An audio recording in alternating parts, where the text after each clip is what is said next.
Hi, I'm Nancy Stafford. In the 5 years I worked alongside Andy Griffith on Matlock, I played a lawyer whose job was to defend the innocent. That, of course, was fiction. But the reality of innocent human beings needing to be defended from evil and evil people has never been greater. Right beneath our noses, all across America, in every community, large and small, there's an epidemic, and I don't use that word lightly, of young girls and boys being sold and bought as sex toys. They're trafficked like drugs, inanimate objects for the pleasure of the buyer. It's become a $38 billion a year industry. These children are contraband, and America has become Contraland.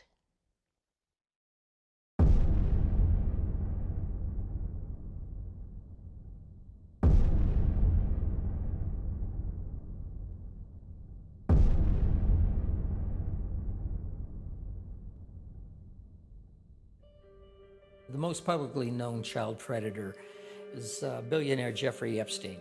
The children that he was using, reportedly ages 12 to 14 years old, these children come from our families. That's where it impacts America.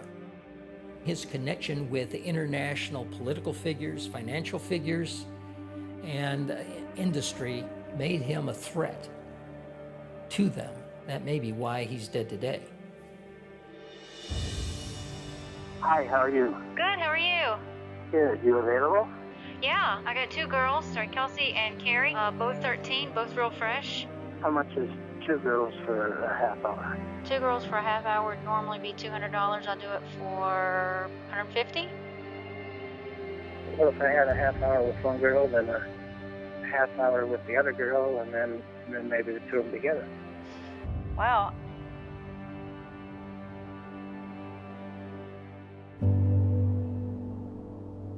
Are you still in Paragoona? Yes, sir, we are, but the girls are sleeping right now. We won't be open until a little bit later on. I believe that we should be able to make ourselves available for you at about 1 o'clock, if that's okay. The normal rate is $100, half an hour, $150 for an hour, unless you want both girls. And then, I'll be willing to bargain with you about that, because you seem like such a nice guy. Yeah, these are physically my own girls. I've got a really small operation, but I take real good care of them.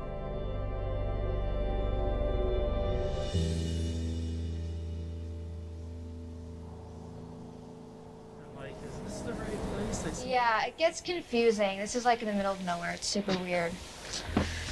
Okay. Yo, you can come on in. You can go ahead and sit on the couch. I'm gonna get a drink. Do you want any water or? Water's fine. Okay. I take really good care of my girls. I like to make sure that they're safe. Be nice to them.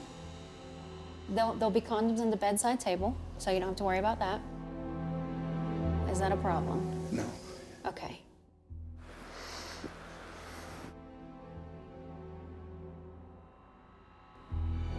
Lacey, sit down. Sit down. Sheriff's office! Bad boy!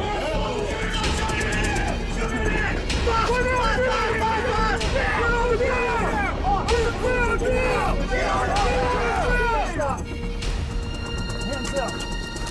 All the way out! Cuffs. Got him.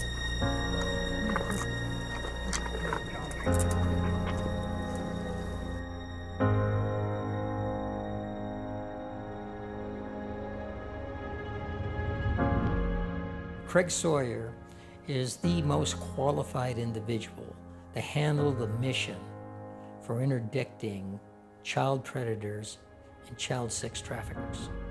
Former Marine, former Navy SEAL, not just Special Warfare SEAL, but a member of SEAL Team 6, federal law enforcement officer from the standpoint of being a federal air marshal, plus working on an individual basis with other government agencies.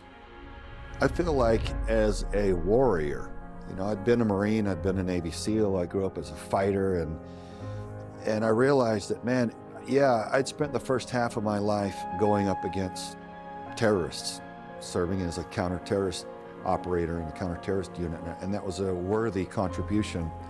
But as I learned more about child trafficking and the harm and abuse of the most precious and innocent and helpless and defenseless, I just realized that I couldn't look myself in the mirror without doing what I could to combat those who are harming the children. Who am I if I can't stand up for the smallest and most defenseless and most innocent and precious among us? What kind of warrior can't even look after a child?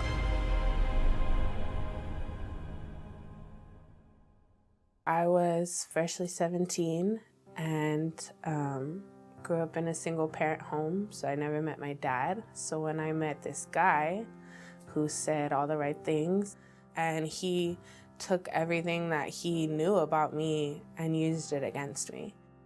Like, I had to do it, or else I was gonna lose something that I felt like was holding me together, because I was still a kid. The most horrible things that happened when I was out there was at the hands of the buyers, and they prey on that, and they just do whatever they want. They're hurting people, and they're doing years and years and years of damage.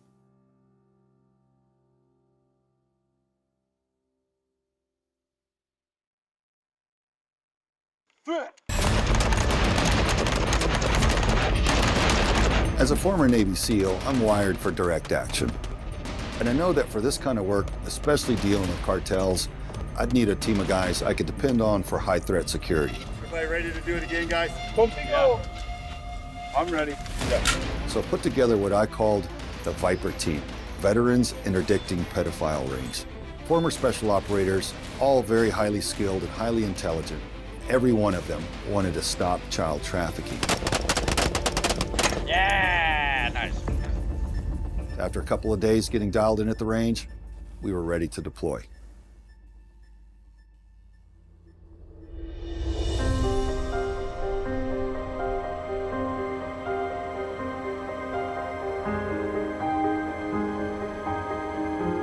When I discovered that thousands of children, little boys and girls, were being brought across our southern border to be sold for sex, I felt this is where I needed to go first, to be Cold Valley. So you got this peak right off of our 10 o'clock over here? I think that's Scout Hill. I'm going to show you these Scout Hills here. This would be extremely difficult to find these scouts hiding in these mountains. You know, there's little caves and stuff up in there, and they tuck themselves back in there, and they're very good at what they do. The better they are, the more they make from the cartel. So not this peak, but this one right over here, and mostly on the south side. Yep, I'm going to put it on your side, and we're going down. Between 2006 and 2012, 75,000 children were brought into the United States and probably put into the pedophile pipeline. When author Tom Clancy created his legendary spy character, Jack Ryan, Clancy based him on a composite of 4 real-world intelligence operatives. But Jack Ryan was mostly inspired by one man, Jack Farmer. He is one of the top intelligence, counterterrorism, and criminal investigative specialists in the world. Drugs and alcohol are used by pedophiles in a grooming system for these children. They're used to groom them, to initiate them into pedophilia for the purpose of rape, and also to control them. After a while, they develop addictions, and from the addictions, then they see a way to cope. After a certain period of time, though, some of them just can't cope. They will commit suicide. If you don't have it, After completing their aerial reconnaissance, Craig and his Viper team coordinate with federal and local law enforcement, who are firsthand experts in how and where traffickers are exploiting our borders. For wearing all that camouflage was try to conceal his heat signature on FLIR. The Viper team then works up a mission plan in their Tactical Operations Center. Then it's off to the border to do some more recon. expecting to encounter the traffickers in action. All right, we're about to roll into the Vico Valley in Arizona, close to the southern border. It goes from Arizona to San Diego, California. It's the most significant hotbed of activity of illegal migration and narcotics and human trafficking into the continental United States. So even our federal and local law enforcement won't roll into there without multiple vehicles and significant support. So we should be able to get a look at what's going on there, but we'll definitely have to watch our six.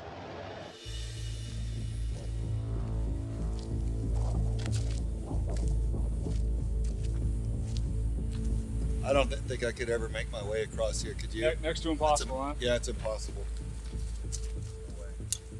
If you have a 5-year-old daughter and you live in the United States, this is what stops her from going to Mexico and being raped. If you live in Mexico and you have a 5-year-old daughter, this is what stops her from being trafficked into the United States for these perverts to rape her. It's that simple. That's reality.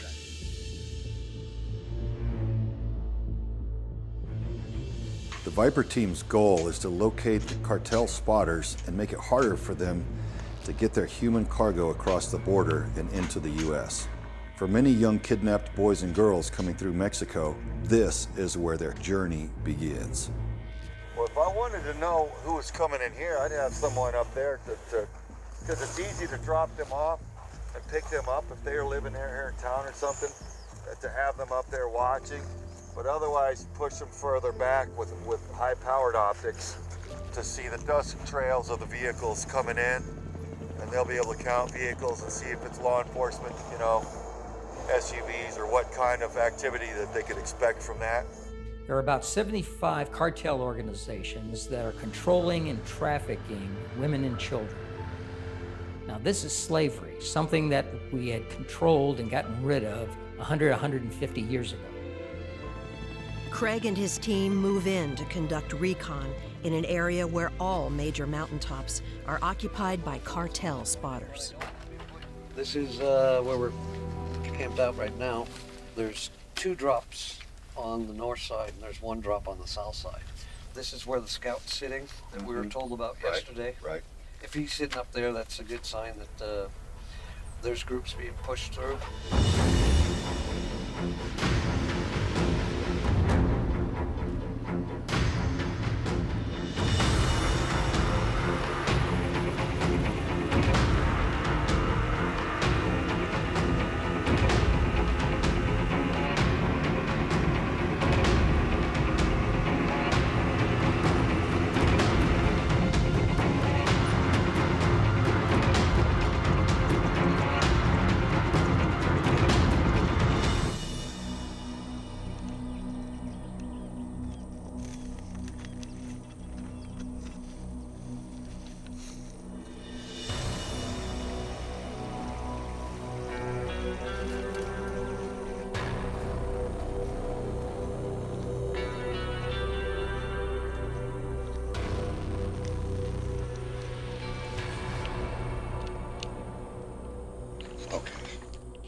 That's his head there. Cool. That is a warning for the gang. Really? Which game? MS-13. MS-13? American soil, a warning by MS-13 that this is their territory. We gotta clean this up.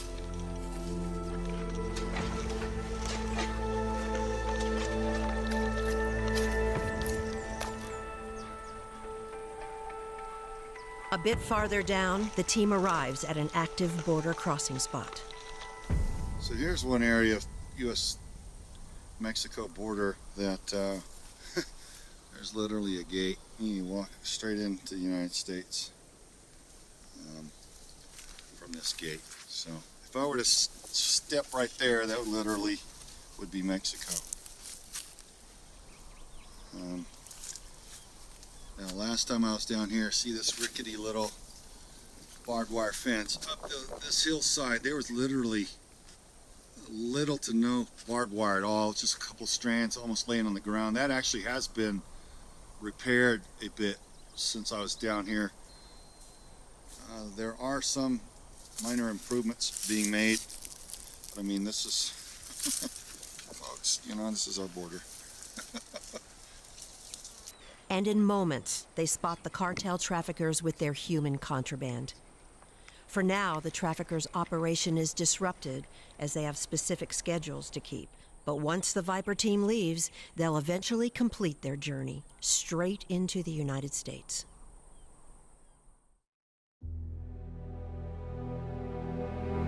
Craig and the team continue their recon patrol into the night to observe more on how the traffickers play their game in that area. Using night vision and thermal image devices, the Viper team was able to report signs of heavy traffic to law enforcement.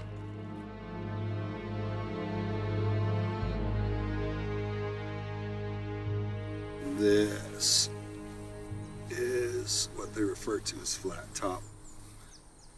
And it's another cartel scout location where they keep scouts up there year round. And also right here where I'm sitting, but right off the back side of it, right here, it runs the U.S.-Mexico border. So this is Mexico. And on this side is the United States. But that's it, folks. I mean, a little barbed wire fence.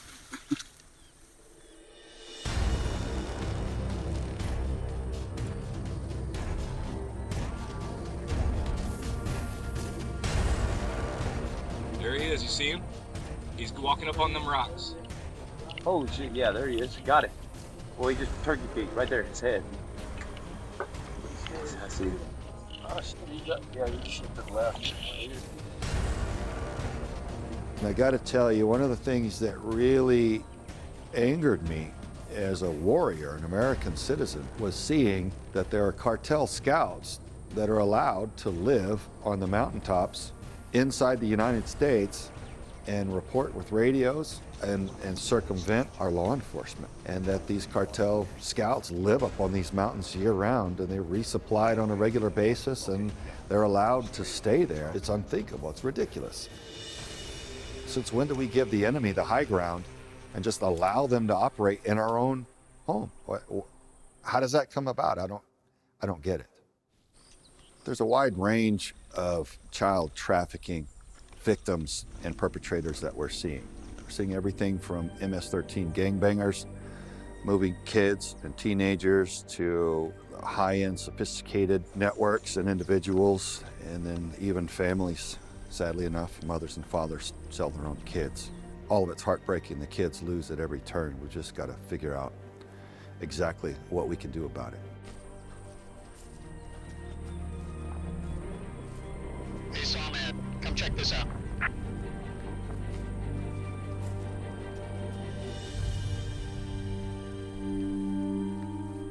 Looks like we just missed dinner. As we were coming up, they were watching us probably over here, and as we got up, they moved back down the mountain, and we followed suit into their main camp area, which they stage, and they all three had big packs on, carrying dope. It shut down this little route for a while. I think the most important thing, man, is we ran across the little kids' tiny backpack, man. It's put things in perspective. Food, little shoes, like, man, of course unpassable almost, man. The network is very powerful. Criminals are organized, and I think it's time that we good people organize to fight back for our kids. After all, who are we if we can't look after our own offspring?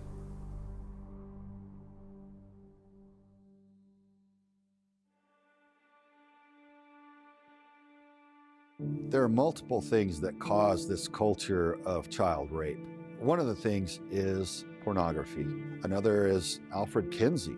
Back in the 1950s, he was a self-described sadomasochistic pedophile whose own genitals were mutilated due to what he preferred sexually. So his mind was sick. Child sex trafficking in the United States really begins back earlier than most people understand. In 1970s, we already had a major campaign in the United States on the issue of child sexual abuse and trafficking, but we didn't call it trafficking at that time. Dr. Judith Reisman is the founder of the Reisman Institute, which is dedicated to exposing and debunking Alfred Kinsey's fraudulent so-called science regarding child sexuality. She is internationally recognized as an expert witness on human sexuality. I would have to say the Kinsey reports laid the scientific foundation for abusing kids. In 1948, the groundwork was laid. There was Sexual Behavior in the Human Male, which was Alfred Kinsey wrote Sexual Behavior in the Human Male, funded by the Rockefeller Foundation, supported across the board by Planned Parenthood, all came together with that. So Sexual Behavior in the Human Male. Then in 1953, Sexual Behavior in the Human Female. There was no field of human sexuality education before Kinsey. None. We had the common law that was based our laws on. It was biblical, okay. When Kinsey came on board, half the states in the Union gave the death penalty, could give the death penalty for rape.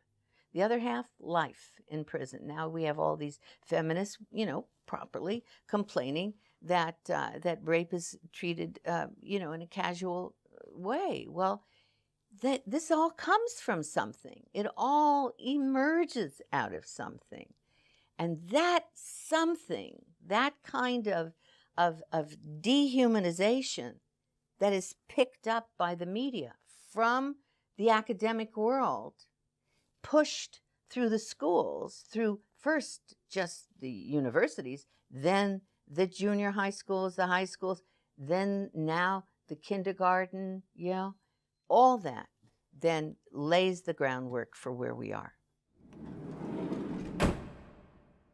It seems like a percentage of Americans perceive Kinsey as someone who opened up the discussion for sexuality and that was a good thing, but what I think a lot of them fail to see is that he was a sadomasochistic pedophile, and what he did was horrific. And so his studies were falsified, and since they were, it seems to me like his studies and the doctrine that have followed need to be gone back, reversed, denounced, disavowed, and replaced by more wholesome and healthy real science, whatever that actually is, but not to take the falsified studies of a sick mind and accept that as science. You're talking about a man who, he didn't just use images of children, he used real children.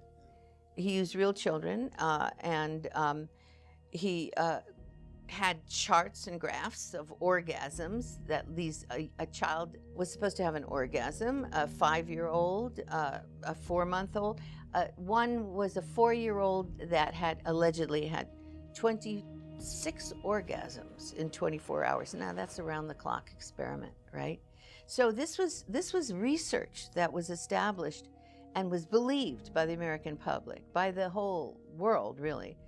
And the whole thesis behind his research was that children are sexual from birth. Children are sexual from birth, which then gets funneled into the mindset of the public, and it becomes the foundation of human sexuality education. Hugh Hefner, at age 22, he was a virgin in college. He read Kinsey, and that radicalized him. He said, oh, Kinsey's the scientist. I will be Kinsey's pamphleteer. So what comes out of Playboy is the stream of pornography, which is at the base of your trafficking world, absolutely. The stream of pornography. 15 years later, we got Penthouse. 10 years after that, we got Hustler, and then it hasn't stopped, right? But the impetus for that came from the academic world, came from Dr. Alfred Kinsey's fraudulent data. And look at all the harm it's caused. Enormous harm. Alfred Kinsey should have been arrested, so should all his teammates have been arrested. The Kinsey Institute's still alive and still educating the public. And now we are seeing the explosion, and the end result is the massive abuse of children, as well as directly related, the trafficking of children, because you can't separate the grooming of children from the trafficking of children. Most of us start out in the business as children because what adult would make that conscious decision? Not very many. My mother had a drug problem and she wasn't pretty enough to make any money, but I was. I really wanted my mom to love me, and I also didn't want her to be sick. So that's how it started.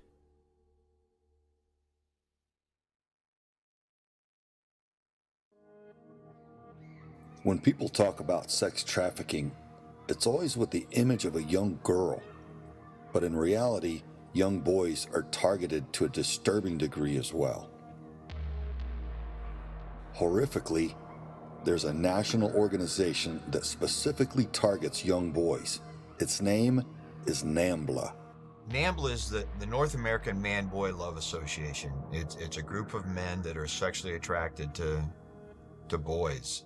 Bob Hamer spent 26 years in the FBI, much of it working undercover, as a hitman, drug trafficker, international arms dealer, professional gambler, and pedophile. I literally sat through a meeting with the members in which they discussed having oral sex on 18-month-old boys. I was able to attend 2 of their kind of top secret national conferences. Once I got to the meeting, I realized that it was more about celebrating your love for boys, where to go to find boys, how to seduce boys. It was those type of things that the members were talking about. Most of the men that I dealt with were high-functioning individuals. I think a lot of us think we can identify who the pervert is. We think, oh, they hang out at the public park with a trench coat and flash somebody, but that's not what I ran into. I found that the men in this organization ran the socioeconomic gamut. One of the men that we convicted had a Corvette, and that was sort of his entree into the boys, because he would allow the boys to ride in his Corvette. They liked his car.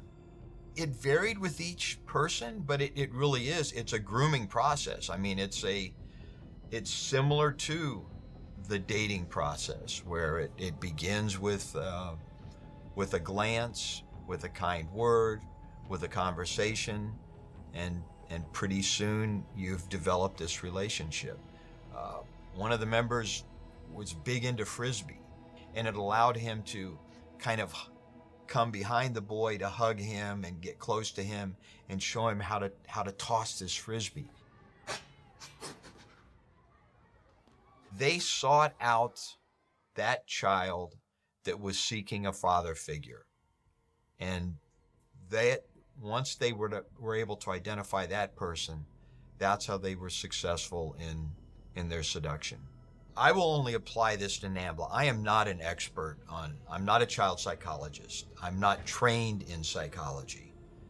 But in my experience with NAMBLA, 3 years, not on a daily basis, but 3 years in the organization, participating at a high level, writing for their magazine, communicating with 165 members that were in prison. Not one child was successfully targeted by a NAMBLA member that had a strong, loving father figure in the home. And one of the members told me, "You can never cure us, but you always tell the court-ordered counselors what they want to hear."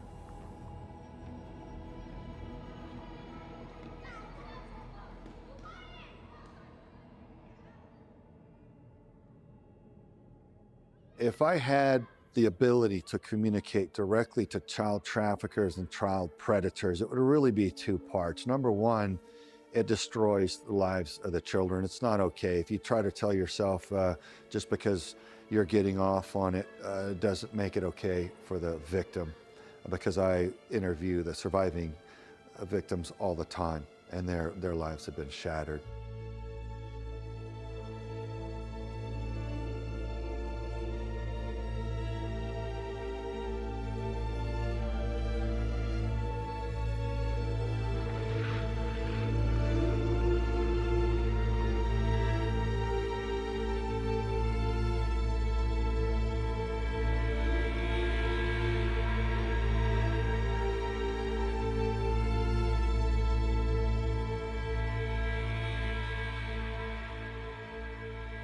If you're out there preying upon the children, we're out there looking for you, and we're probably going to get you.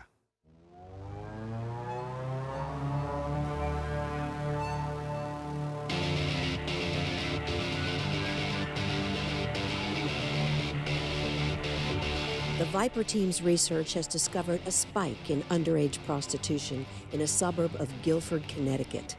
Teaming up with local law enforcement, they plan to send a message to the pedophiles of the city. You seek out sex with a child, you go to jail. We're going to head to the police station, meet the chief of police, along with the DA, liaison with them, coordinate, and map out exactly how we're going to operate together to get this operation done. Nice to meet you. Craig Sawyer. Nice to see you. Hi, this is Deputy Chief. Craig Sawyer. Pleasure. Yeah, there you go. There you go. You know, there's multiple agencies helping out here as well. We're the only ones sitting at the table, but we have several surrounding agencies. We have the Madison Police Department, the Clinton Police Department, the Branford Police Department, the North Haven Police Department, the Milford Police Department, West Haven Police Department. Fairfield also assisted us. Spent 3 hours with us the other day. Yeah. So, you know, it's not just us, and everybody's on the same page with what we're trying to accomplish. So, I'm doing the background side of it as far as the legal aspects, the charges, what we think we have. I've already been able to screen the stuff as provided in terms of the texts. Brian Sibley is the local district attorney, the prosecutor.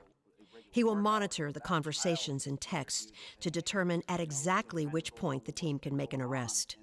In most cases, they won't even have to wait for the perp to arrive at the house. You know, but the second they start going past and starting to force and trying to walk past you or something, just give me the code and we'll come, or them. That'll be them. If they step in there with this robe. Right. So yeah, if we can stage your truck, you know, even somehow where it's kind of severing off the backside of the driveway, it forces them to park in that area, then it's only logical to go up on the deck. yeah, the deck's going to be lighted. Hopefully they might see the decoy inside the window anyway. Yeah, if we know that they're coming up, then I'll be in the door and motioning in. A woman working undercover is pretending to be the pimp, selling a young girl to men who are answering an ad on Backpage.com. Backpage is a virtual shopping mall for all things sexual, including access to underage girls and boys.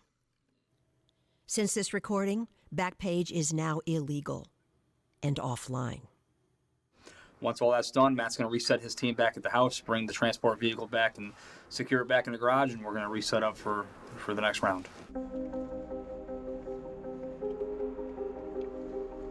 All right, so we're off to go prep the target house that we're going to use for the operations, figure out how to hide the cameras there, the lay of the land, so to speak, and coordinate what we're doing there. I'd say it's so common that no matter what town you're in, that by now you can probably go within a couple blocks and find a victim or a perpetrator of child trafficking. Is that pervasive, and that many people finding out that they can prey upon the children and benefit from it? So it's very widespread. After posting online ads for sex with a young girl, they received the first response within 15 minutes. Within 30 days, they received over 5,000 responses, locally.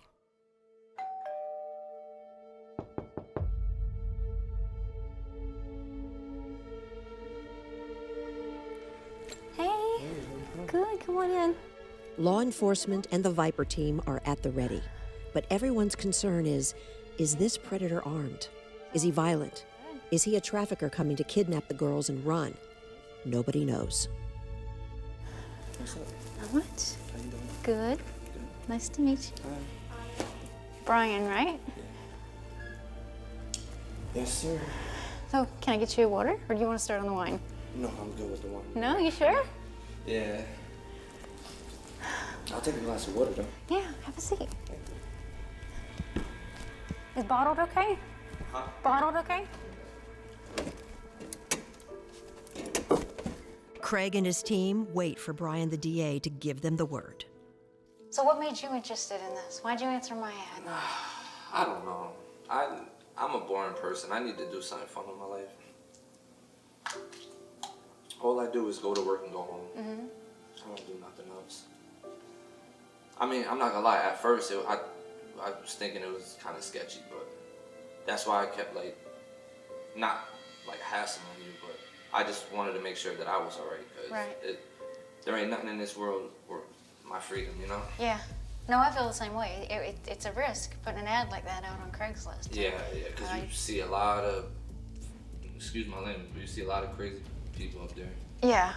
So I hope you don't mind that I actually invited somebody to come along. What's going on? How you doing, buddy? You're here to party.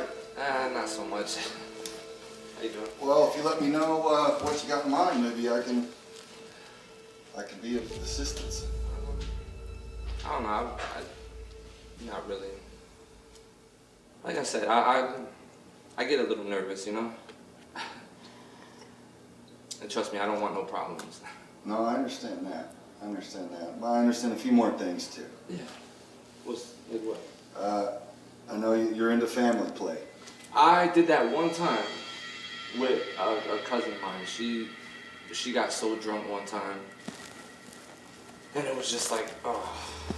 She came on to me, and I was just like, yeah, I'm not into it, and this, that, and the third. And then she like started grabbing me and touching me or whatever, and I'm like, nah, bro, I can't.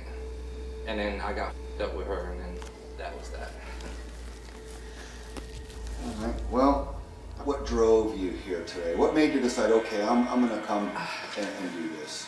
Nothing. Just like I said, man. I'm sorry. Keep your hands out of your pockets. No, it's just my phone. Yeah. Keep your hands out of your pockets and have a seat, please. Okay. You know what? I don't even feel comfortable right now. And even when I first walked in, I felt a little awkward. Yeah. Well, I think you felt awkward because you've been a bit of a bad boy. Bad boy. That's the code word. Yeah, and I'm... Stand up right now. Hands behind your back. Yes, sir. Do it now. Yes, sir. That's out. Turn in. Anything on you shouldn't have, weapons, things to open? Yes, sir. Keep an ID on them. Yes, sir. All right, stay right there. Turn and face me. Give me a search, please.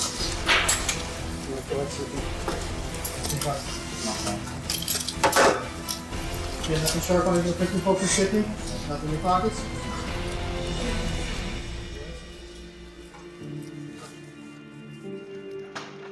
The first predator is taken away to be booked with attempting to have sex with a minor.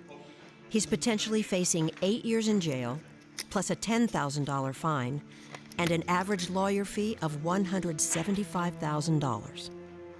He'll be a marked man for the rest of his life, registered as a sex offender. The fact is, he was guilty of this crime before he even got to the house. But V4CR operators and the police gave the perp plenty of opportunity to fully express his intent to have sex with a minor by letting this sting play out.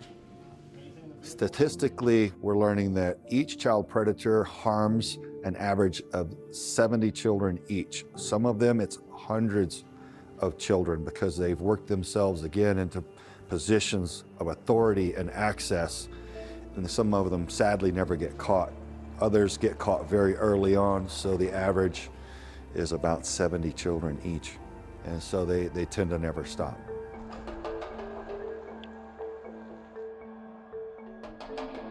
As darkness falls and the temperature begins to drop, a second predator arrives.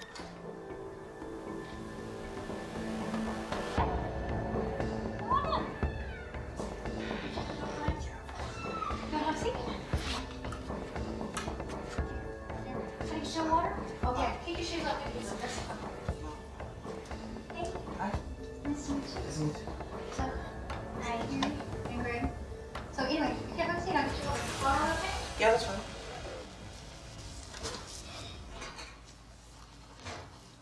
So how was your drive? Cold, Yeah.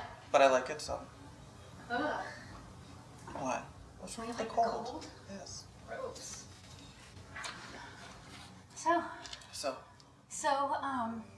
I hope you don't mind. I have a little surprise. I kind of took it upon myself because what we've been talking about. Okay. I have a friend that is kind of connected in such things. Yeah. So I asked him to come over and tell us about some of the special deals that he could get us on, like more experiences like this. That's cool? How's it going? Hi. I am someone who you can consider like your recreational activities director. Okay. I know a lot of people around here. You let me know what you're after. Maybe I can help you out. How about we try this if I do end up coming again? Yeah. Can we do it then? Would that be possible? Like meet then? Well, I mean, Well, what, I don't, help me understand, I'm not sure I understand why you're here. I don't wanna miss out on anything. Well, why are you here? I'm here to help you, man. I'm here to help you, find a 12-year-old girl, apparently. What was it that drove you to come and seek this out? I mean, I think I understand based on the communication, but Yeah. can you help me kind of understand your thoughts a little more? I've been depressed for the past 2 years now, out of being secluded, alone. And really any form of communication kind of raises everything up. If being depressed brought you into a bad place, what do you think it might do to a young child having sex with a grown man and having his left inside of her and her mother? I don't think it would be good, but at the same time. but you were willing. Yeah. You were willing to do that though, to a 12-year-old girl. I guess you could say my depression took me too high. I got to tell you, as somebody that does this, this was difficult for me to do as an adult. It was difficult for me to talk to you with the way that you were talking about my 12-year-old stepdaughter, and I do this all the time. The entire ride here, I knew that I was making a bad choice in coming here, knowing that this is probably gonna end horribly. But the fact that the sexual drive in me kept on pushing forward. So I guess I just pushed everything to the side and just kept on going. I think that because the fact that you've been a bad boy, that this is where the road ends for you. Please stand up right now, hands right in. Walk to me. Face me, hands behind your back. Do not move. Face me. Do not move.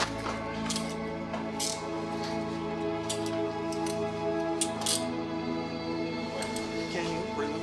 Yeah, we'll bring them. Yeah, we'll bring them. Really want to see right. Jack on set.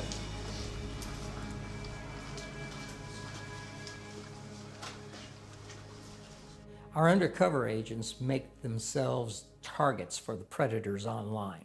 They don't have to work very hard at it because these predators are out there looking for their targets already.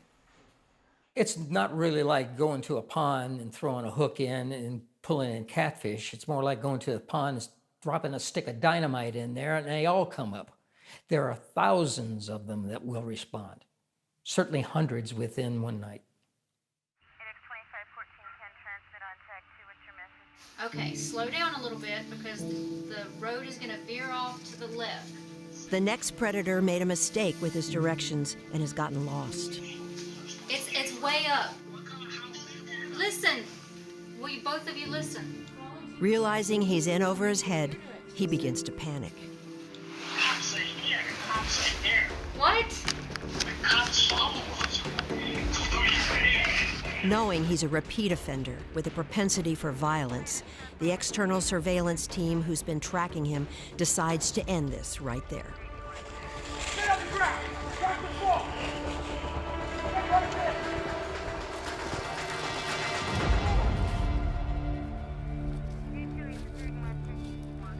This predator chose to include a friend to give him a ride to a 13-year-old's house and commit a felony sex act with a minor.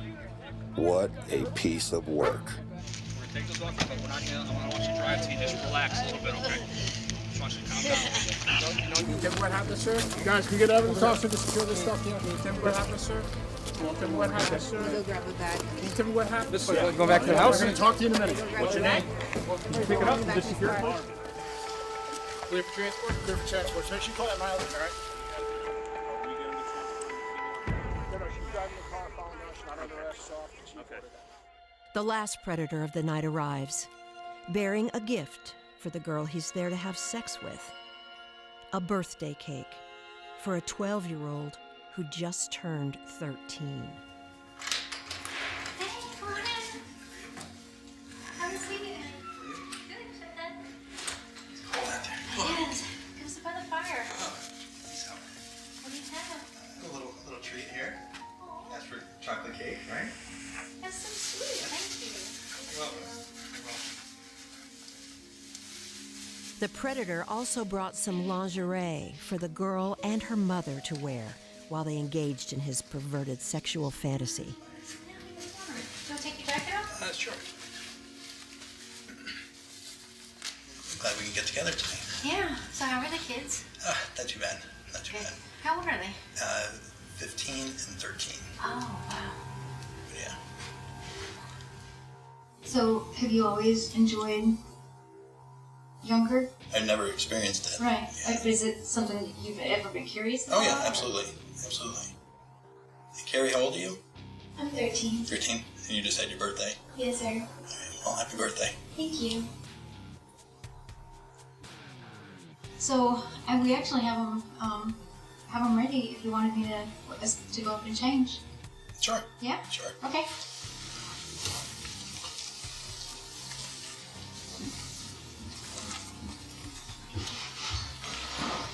Hi there, buddy. Hey, how are you?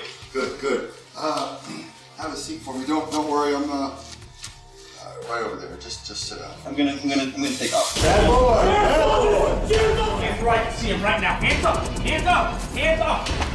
Now behind the back. Do not move.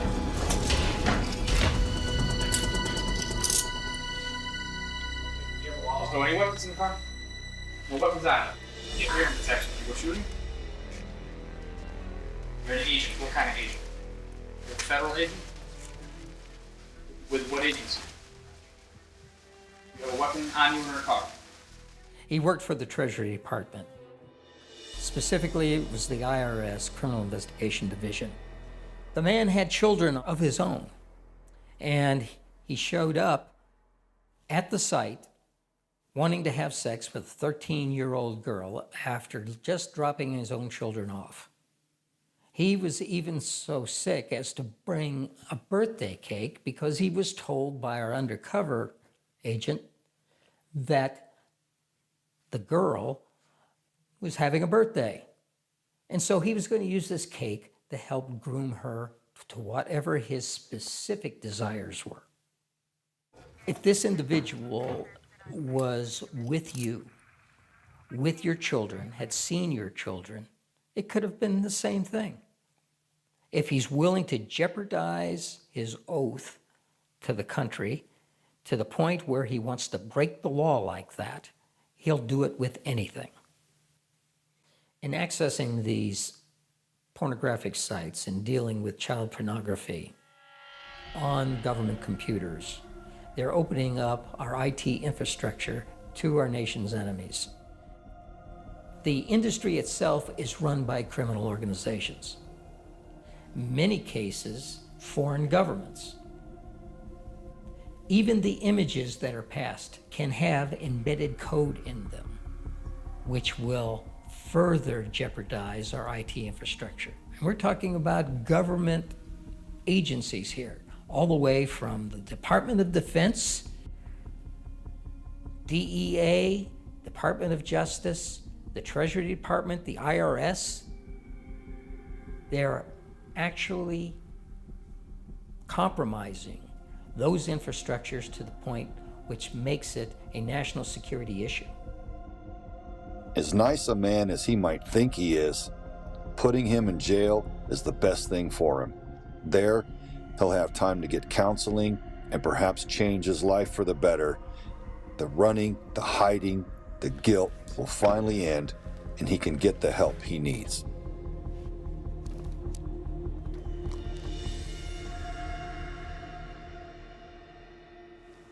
Brian, I have a genuine appreciation for the contrast, the difference of what we've gotten with you here and your willingness to face this, which is obviously a very difficult, tricky issue to face. It's ugly. What we were trying to do is to basically rip that can off the ugly, top of the can off of the ugly, and say, look inside and go, it is ugly. And you got to reach down. You're gonna have to get dirty. Yeah, this sucks to face, it sucks to deal with, but it's got to be done. It's like cancer, you know, you can't wish it away. You have to address it. You've got to deal with it one way or another. And so it feels good to be part of the process of exposing it while uncomfortable. That's the only way that can really be addressed and put to bed. As we leave Connecticut here, I'm left with a sense that, man, this was an important first stepping stone in this style of joint operations between an organization of veterans and law enforcement to create a model that we can replicate to expand across the United States, to address this on a wide-scale basis and really help put this pedophile nonsense to bed. Well, at the time, I'm 11, 12 years old. Somebody approached me and says, you can actually get your own place in less than a week. And I thought, get my own place in less than a week? Are you crazy? I'm 12 years old. And the guy said, I can make you rich. He says, I know this man that lives up on the north side of town, and he'll pay you big money if you go and see him. I said, well, how old is he? At the time, like I said, I'm 12 years old. Well, how old is he? Well, he's 75. So that day, he took me in his car and we went up to this house. A butler answered the door. He ended up paying me $500. And the guy that took me up there gave me $50. And boy, I thought I was the richest thing in the world with my $50. I would say from the week I lost my virginity to the end, from Monday to Monday, I probably seen 15 guys. That's how it all began.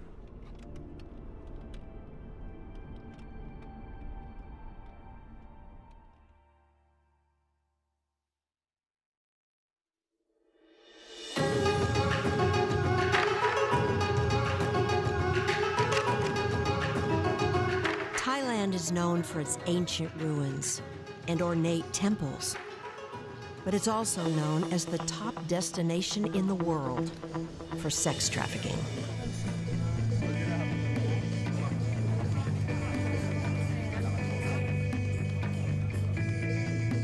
While we were in Thailand, we learned that 7 out of 10 Westerners that step off of an airplane participate in the sex trade there in one way or another. Craig is on a fact-finding mission in Southeast Asia, which has many of the oldest and most permissive sex trafficking countries in the world. He wants to find out how local anti-traffickers are dealing with the problem and how their solutions might translate to his work in the United States.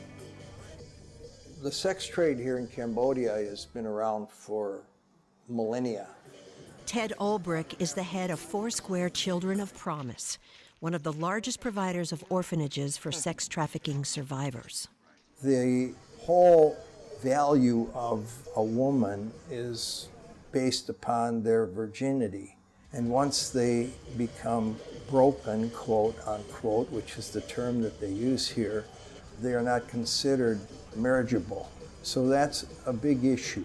Then you have these women, they've come out of the countryside, and a huge percentage of the girls especially that grew up in the rural provinces were never considered worthy to educate.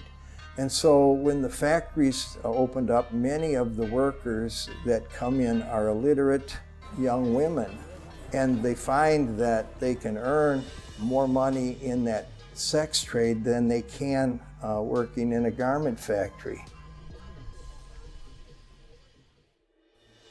ពេលដែលគេជួញដូរខ្ញុំហ្នឹងគឺខ្ញុំត្រូវថ្នាំសដងគេបាត់ហើយហ្នឹងគឺខ្ញុំអត់ដឹងថា And that time she want to jump from the guest house to the ground floor, like when she want to kill herself. Shanae was trafficked until she was 19. Her family didn't have enough money to feed themselves, so they locked her in a guest house and brought men to her there. And sometimes she go out with for the sex, and they just pay her for $50, and sometimes the mother need the money, so she has no choice. Just go with the man and take $50 from. Thankfully, Destiny Rescue is one organization that is doing something about it. Working closely with the police, their undercover agents contact girls who want to get out, and then stage fake raids so no one suspects the girls are leaving for good. Once we get the intel, obviously then it's passed on to the cops here, and then the case will start.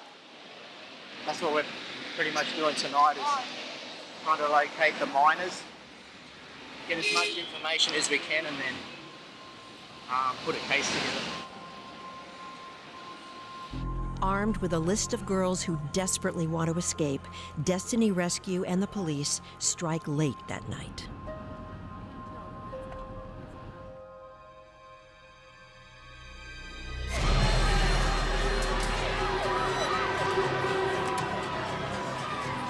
The Destiny Rescue undercover agents' cameras capture the chaos as the police raid the club. The girls believe they're going to jail, but it's really a doorway to a new life. I think tonight went really well. Got the girls rescued. They're actually getting a new life. And you just see the smile. It's great to see. The raid was a success, but the learning curve has been steep.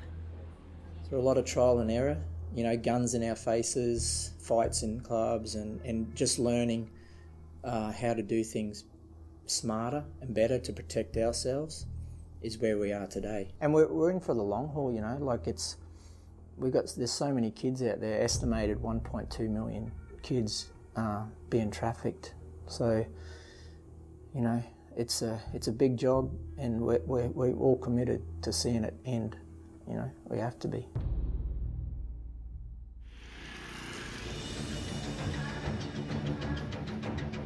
After the raid, I wanted to know how some of these organizations helped the girls to get back to a normal life, and I came across a truly unique ministry called SWAT Ministries International, led by John and Chrissy Espy.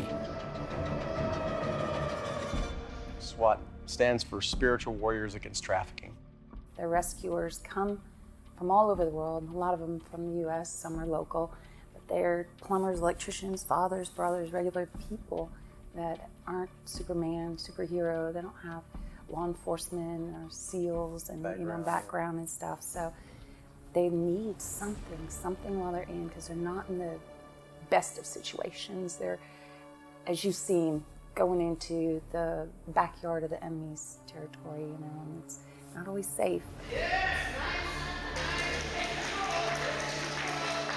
You know, what we do is we come alongside organizations that go undercover to bring children from prostitution, from slavery, and we give them the skill sets that they need to protect themselves, to protect the kids, to do their jobs more safely and effectively. Besides training current and future undercover rescuers, they also provide self-defense training to trafficked survivors, giving them back some of the power they lost. Everybody has a heart for the kids. Everybody, you know, has a burning desire to see these kids rescued, and I do as well.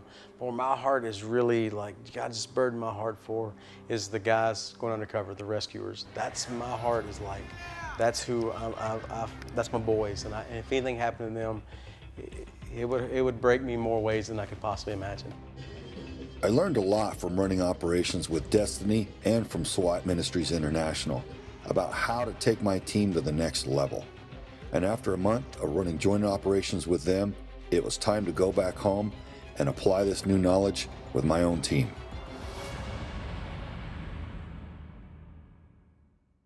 I grew up in a very sheltered household. Both of my parents were pretty successful. I was just unhappy. I had a very low self-esteem, and I ended up running away from home when I was very young. And I met a 30-year-old man who asked me if I wanted to go to a party, and I told him yes. At the time, I was still a virgin, so I was innocent and he took advantage of that innocence. I don't ever feel like I'm going to be the same. I feel marked.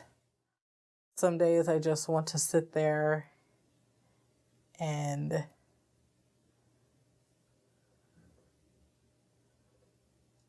just not be present anymore.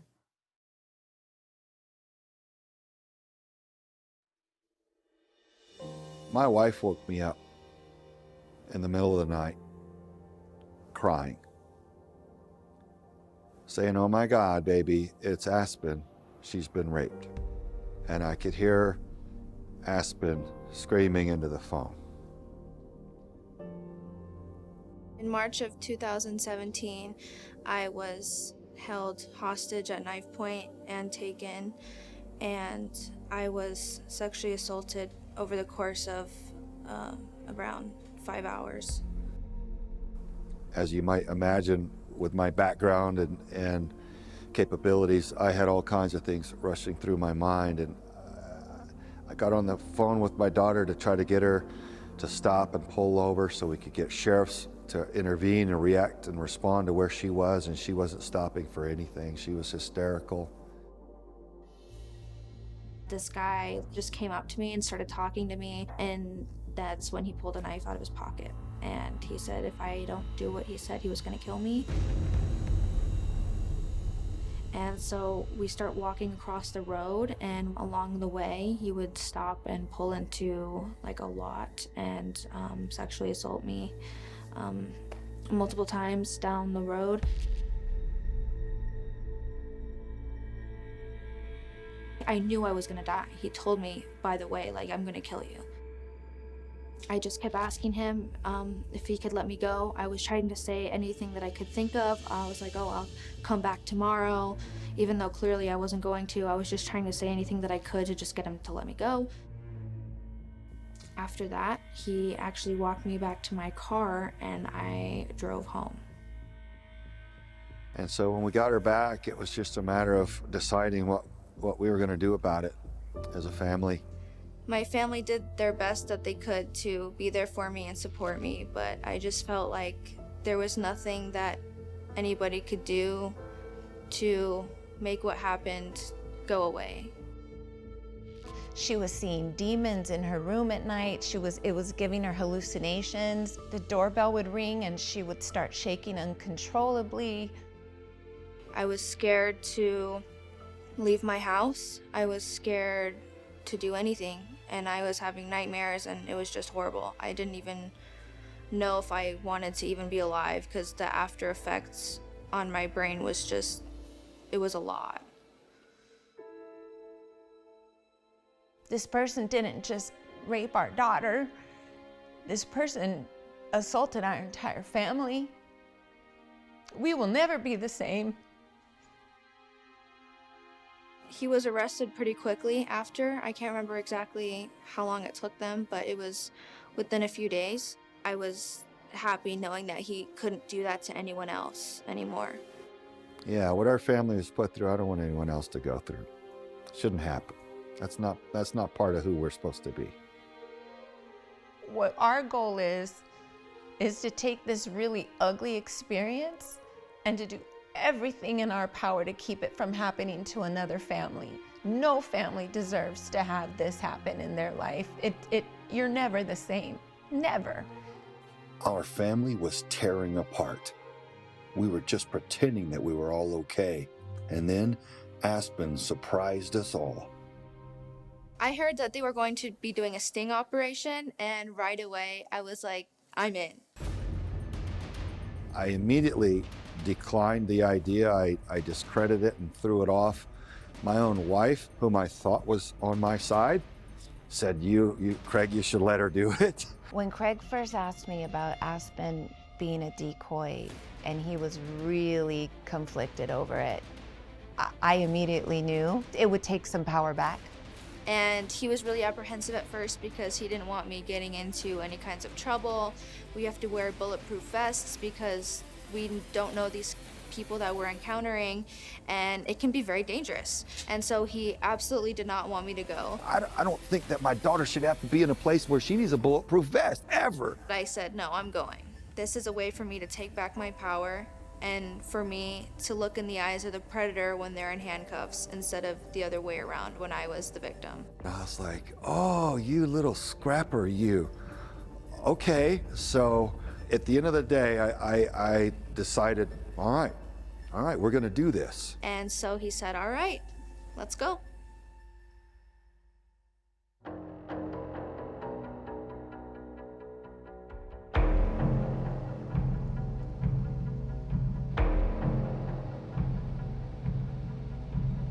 Okay, we're stopping at the Parowan Police Department for liaison and morning briefing with them on our joint operations. How's it going? Good. Cam Carpenter. Hey, Craig Sawyer, nice to meet you. Nice to meet you, Craig. Very happy to be here, man. We're happy to have you. Come on in. As law enforcement, we're very concerned about children and children's rights and making sure that we're doing everything that we can in order to take care of our citizenry. And this has been a great opportunity for us to be able to come in with their resources and give us the opportunity of being able to work with them to be able to take these perpetrators off the street. You know, I think that this is very important for our communities to know that we're progressive and very active in doing what we can in order to protect our communities. We already knew that our operational template was effective. We knew that it worked. So we went in there with confidence, met with the law enforcement, briefed them on how we conduct our operations, and set up the house accordingly. I'm 19 years old and working for the first time with law enforcement as a decoy to take down a bunch of pedophiles. An ad was placed in an underground website last week, and dozens of men have responded to it, eager to sexually assault a 13-year-old. It's scary, but it's important for me to be here. Every time there was a knock on the door, I got a little bit of butterflies, but I don't think it was necessarily from nervousness. I think it was because I was excited to take these guys down, mostly. And I was all in, and whenever the guys showed up, I was like, let's do this. Take this left for this large cabin here? No, take the right. I'm directly across. No. Right. Right.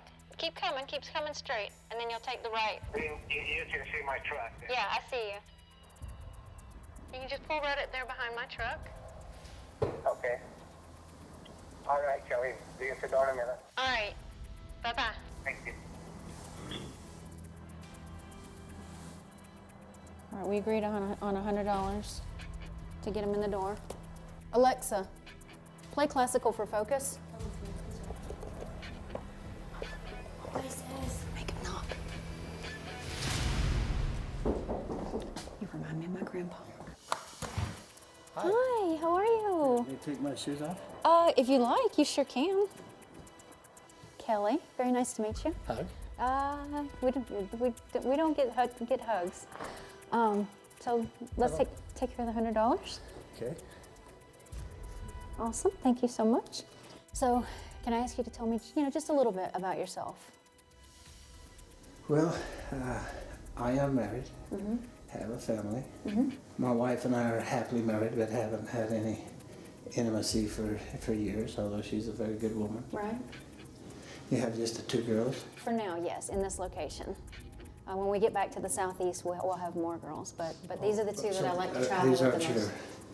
These aren't physically your girls then? I take care of them. Okay, I understand. Right, yeah. I was thinking that as your own daughters, but Oh, no. okay. They're like my daughters. I mean, they're my favorite girls. Okay. So, a half hour, I'd like them to choose which one's first. Okay. And then a half hour with the other girl. Okay. And then if things are going well, we'll agree on that right up front. Right, and so you've already paid me the $100 for that? Yeah. And then if everything is fine, then we'll do the 2 together. Okay, and then that'll be an extra 50 at that point. No, an extra 75. Oh, no, oh, look how honest you are. Oh, that's nice of you. You're very sweet. You actually remind me a lot of my grandfather, and he was a great, great man. I really... Hello. Hello, sir. Good, how are you? I'm all right. My name's Craig, and I run an organization called Veterans for Child Rescue. And we pay attention to what goes on with the kids. And I appreciate anything that you can share with me on your journey here. I heard a little bit about your wife and understand the lack of intimacy lately, and so I get that part of it. Let me be very candid. I don't want any sex at all. I mean, that isn't my interest at all. I've been lonely. I'm very happily married. Are you with police or something? I'm not police. I run a veterans organization called Veterans for Child Rescue. I'm a veteran myself. I was an officer in the service, military intelligence linguist. Well, is there anything else you can share with me about what your understanding of the girls, of what your interaction with them, how that would have really impacted them? Did you consider that, or was it? Absolutely, absolutely. What do you think your impact on them is as 13-year-old girls? Are they both 13? Yes, that was in the ad. Then I actually won't even interact with them if they're only 13. Well, that was in the ad. That was something that we talked about and agreed on. Or no, I'm sorry, not in the ad, but in the text that we had back and forth was their age. I didn't see that. So. Sir, just please keep your hands out of your pocket. Keep your hands out. No, for safety. I didn't see that, but no, if they're underage, and then looks like you just made $100 and I'm on my way then. Well, unfortunately, it doesn't work quite that way because you've been what we would refer to as a naughty grandpa. So. Sheriff's office, show me your hands. Stand up, put your hands up in the air. Put your hands up in the air. Slowly face away from me. Face away from me. Interlock your hands behind your head. Interlock your hands behind your head. For your safety of mind, do not move. Do you understand? Say it again. Do not move. Stay right where you are, sir. Oscar. How come you didn't tell me the truth?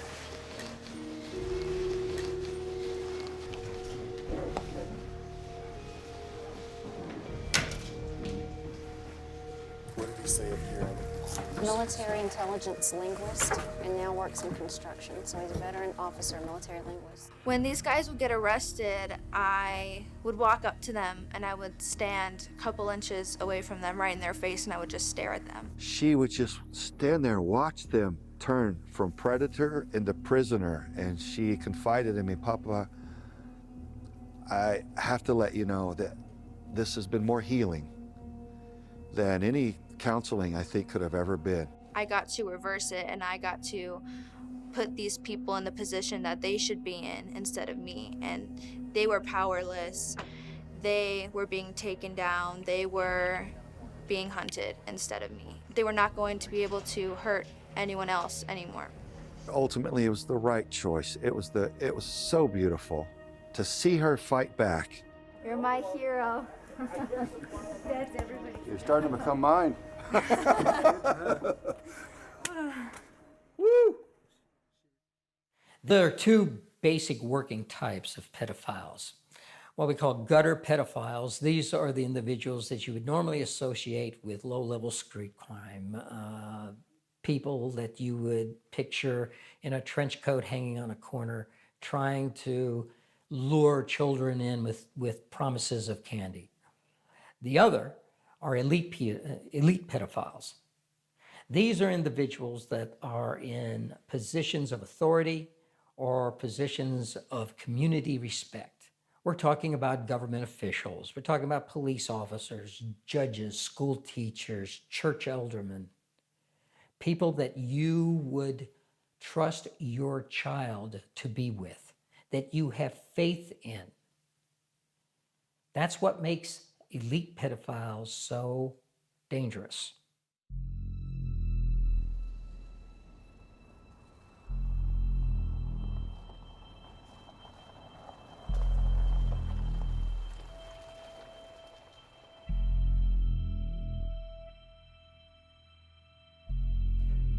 Okay, he's coming up the driveway, guys. Stand by.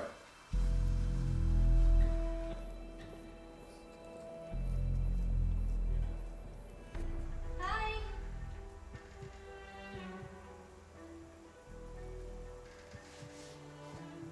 Come on, hey. Come on in.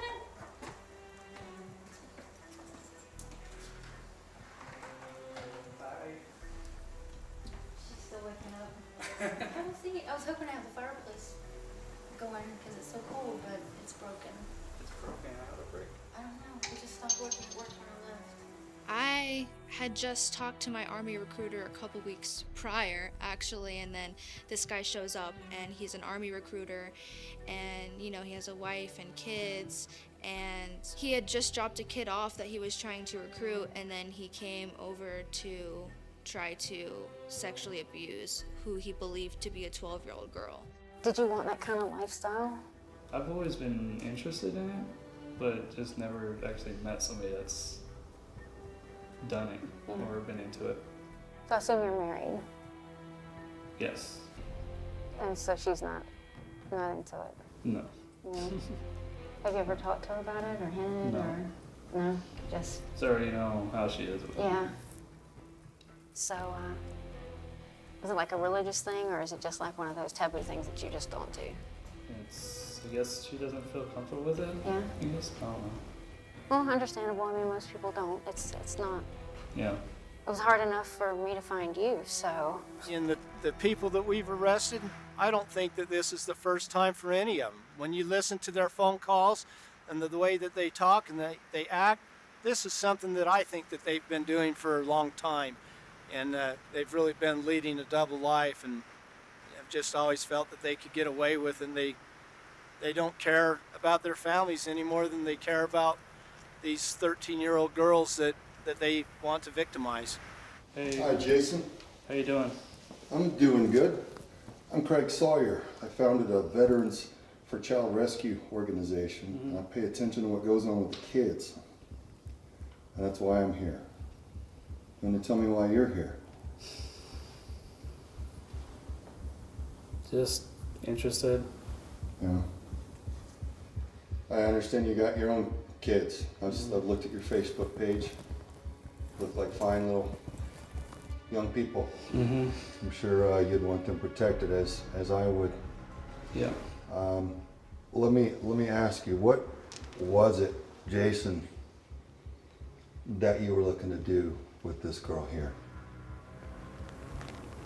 I don't know. It was for her, but I think I was pretty clear from the beginning. Yeah. Yeah, well, I've got all the transcripts. I mean, I know everything that's happened. I was deeply disappointed because in the back of my mind, I was thinking, my gosh, there are countless fallen heroes buried in Arlington and all over the rest of the world who have given everything honorably and sacrificed for our country and for others selflessly. I just thought, my gosh, do you know how many good people you're dishonoring with your behavior? What's wrong with you? You think that this behavior reflects honorably upon the U.S. Army? no. I'm a veteran too. I think I can understand how that would be looked upon. Yeah. So I think it's unfortunate that you've chosen this path.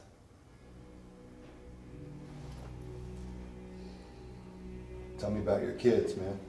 They're 7 and 4. Both doing great in school. Yeah. Have they been involved in any sex with No. adults, you or anyone else? No. Would you want them to be? No. I gotta ask you, man, what draws the line for you between you coming here to my 12-year-old daughter and your own children? I don't know.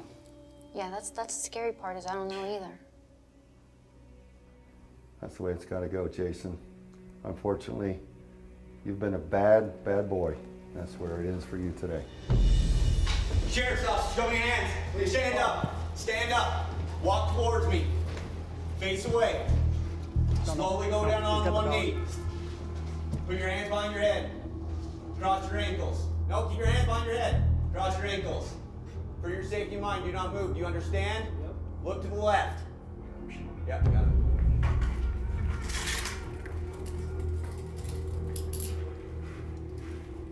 I have more disdain for those who abuse positions of authority than anything else.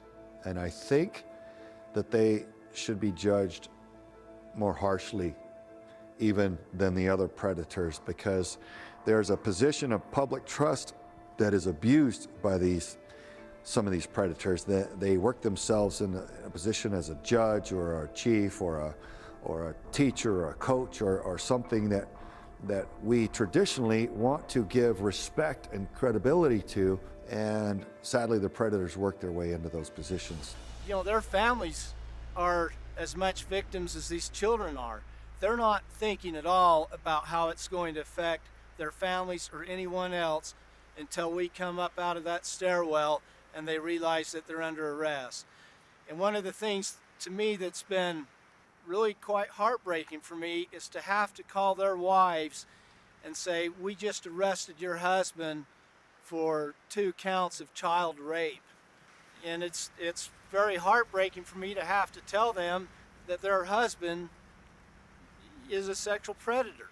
My gosh, he's supposed to be serving and protecting. He's got kids of his own. He's got the responsibility to protect the little ones. And so if our officials are in on it, we've got a problem. The sexual exploitation of children has increased exponentially. For instance, between 2003 and 2006, it doubled. It doubled again between 2006 and 2008, and then it doubled a third time from 2009 to 2013.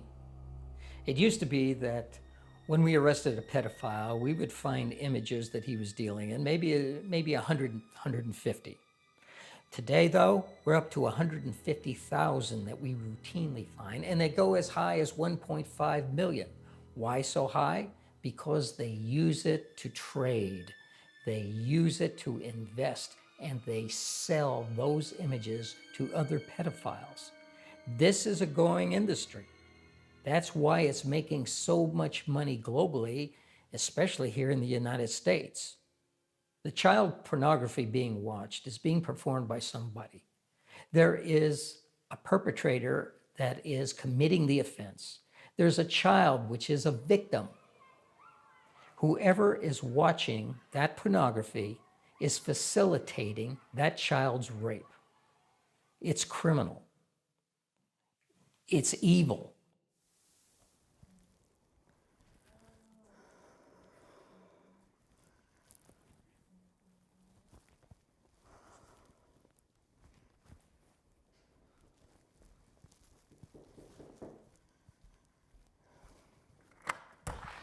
Hey, good, come on in. Sorry.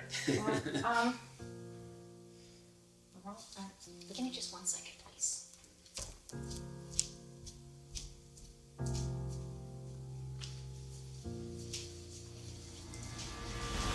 Sheriff's officer, show me your hands. Please, put your hands in the air. Stop right there. Put your hands in the air. Put your hands in the air. Get them up. I want to second dog. Turn around. Turn around. Go down on. Put your hands in the air. Go down on one knee. Go down on one knee. Go down on the other. Interlock your fingers behind your head. Being there with the law enforcement and the PIs and actually getting it done, and it was so empowering, and I finally felt the power that had been taken from me. I know that I have a long road to recovery, but after what happened to me, I can't look away. I will keep fighting against the exploitation of children, and I will keep fighting for a positive change.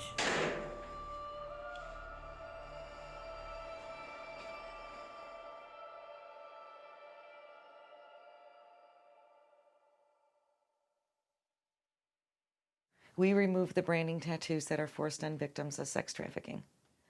A lot of these girls that are trafficked, their pimps will brand them to show ownership. It's a sign of ownership. And so they come here and we either lighten and remove them, or we have affiliates where they can go to get them covered with something beautiful. The tattoos can come in a form of a name, a symbol, numbers, dates, crowns. It all signifies the ownership of the pimp. Some do get branded with hot knives, some on their genitals. I have a daughter that was sexually assaulted, and I seen the trauma that she went through and magnify that over and over again. It keeps me driven to do this. A lot of these girls are trafficked at a young age, 11, 12, 13, 14 years old. It is such a manipulation. They're seeking something that maybe they're not getting from home, or maybe they were bullied in school. The foster care system, instances like that. And these men know how to groom them. They're called Romeos or groomers, and they will say and do anything to gain their trust. They will even have dinner at their parents' house as the boyfriend to gain their trust. And once the trust is there, it's over. They go to a different state, or however this particular person does it. I feel anger, sadness, the whole thing. I try to give grace and forgiveness. And when we see these girls, a lot of times they're just happy, silly, and you would know, other than that we do know. And other times they're so traumatized, they're either angry or mean, even towards us, me and the technicians, or they're sad and quiet. And when they start to open up after we've known them for a little bit, the stories are something that the general public will never even imagine could happen. And I get angry, I get sad. There's days that I lose sleep. The ultimate goal would be to end my business, but for now, we're doing about 500 procedures a year, and we like to get in every single city in every single state to offer what we do, because it's not laser. It's a lot safer, and it can be handled much easier. So we'd like to be in every state and every city and have technicians everywhere. So when these girls are ready, and sometimes boys, when they are ready, we can help them remove this painful past.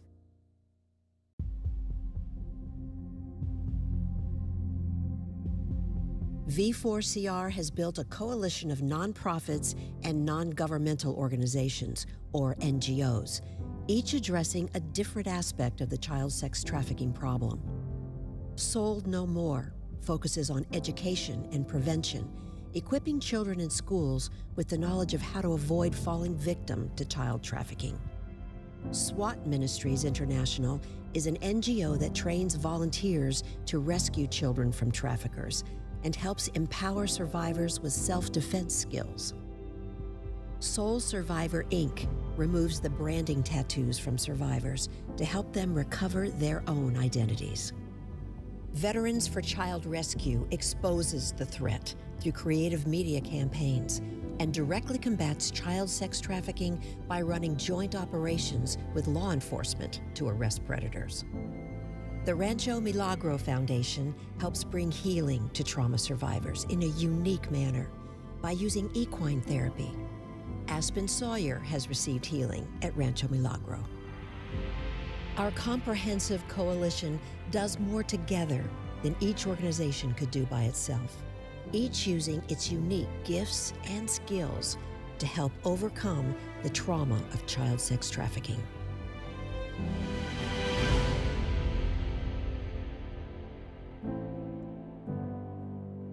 I think we've been conditioned too much so in the United States to be tolerant of everything. But there are things that we must not be tolerant of.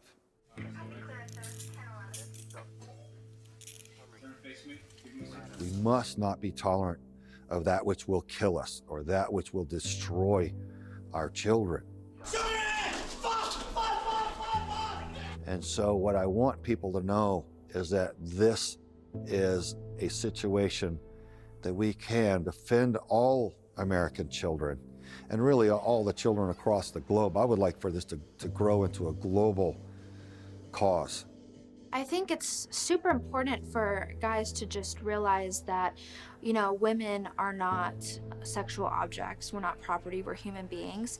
And, you know, you might think looking at, you know, Playboy or whatever is innocent, and it might seem that way. But oftentimes what can happen is these guys start to venture into more things because they get bored with the usual naked woman and they want to venture.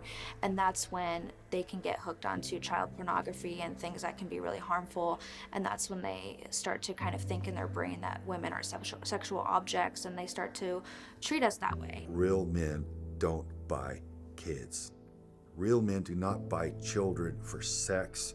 Real men are strong, and we are protectors of the defenseless, and we certainly do not prey upon vulnerable women, and we certainly don't do it against and upon the defenseless and precious children. knock it off or we're coming for you. There's too many people that watch porn at a young age. There's these games where they actually get points for raping someone, and they're desensitizing that these are human beings. They're not toys. You can't buy them and hurt them like this. But as long as there's supply, demand, it will never end. The demand starts with the individuals that are lonely, that feel like they're not doing any harm. The demand starts with individuals that have sexual addictions that they're not willing to address. And the demand starts with individuals that feel like it's okay to buy men, women, and children. It's just disgusting.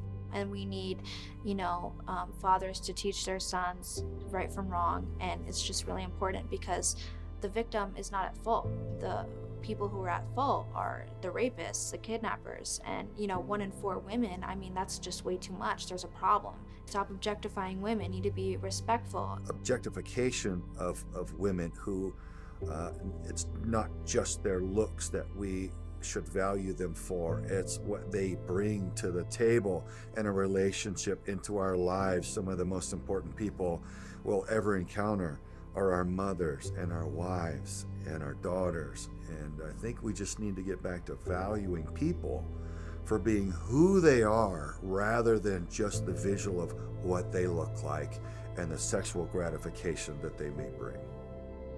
When we lock our doors and our windows at night, we lock up our vehicles, and we retreat to our master bedrooms with our children in their rooms, and we think that they are safe, but we might as well have left the window wide open because they're on their phones, they're on their computers, they're on their Xbox games, and predators are interacting with them and stalking them, asking them for video and pictures of themselves that they use to then blackmail the child and scare them into giving more, and then meeting them in a place, and it just leads to harm. So the predators are reaching right through the airwaves into our children's bedrooms, and we do have to safeguard them in that way.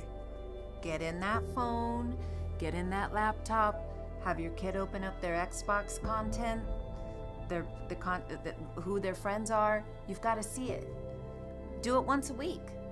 We used to want to respect our child's privacy, but what we realized that the predators are so adamant and they're so good at tricking the children and the young men and women to get what they're ultimately after, that we have to take that privacy in order to ensure that they are safe. If we suspect something, we need to be all about it and get into it and find out what's going on. Be the adult that every child needs. Be that person. Be the person who's going to save somebody. The public needs to hold authorities accountable for going after these pedophiles that are abducting, assaulting, and raping children. We need stronger laws and stronger politicians who will enforce those laws in order to make this happen. Never hesitate to stand for good and speak the truth, because the light outshines the darkness every time. And that's kind of been an evolution for us. We've grown in that respect of having such strong faith that good overcomes evil. And fear not, you should stand up and do right. And there is no decision to be made. By running these operations, I can have an influence, and I can prevent untold numbers of victims by getting their attackers, getting the predators off the streets, by running larger and larger programs, by warning the people that the threat exists and how to defend their children from it. And that's my healing. That's how I fight back, and that's what I've learned that I can do through V4CR. Together we are quite literally what we can't be alone. We can't be a network of people that says no more by ourselves, but we can together. There's strength in numbers. We understand what's going on now. And by alerting each other and by linking and networking and gaining power and momentum, we can beat this back, and we must, and we will. We will. Together, we can make the change.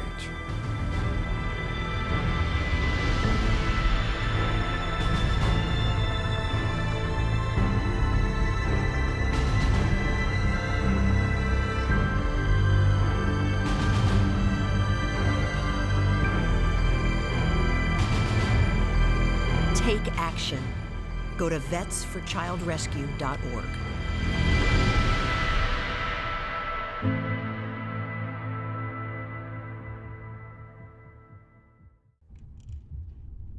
There he is.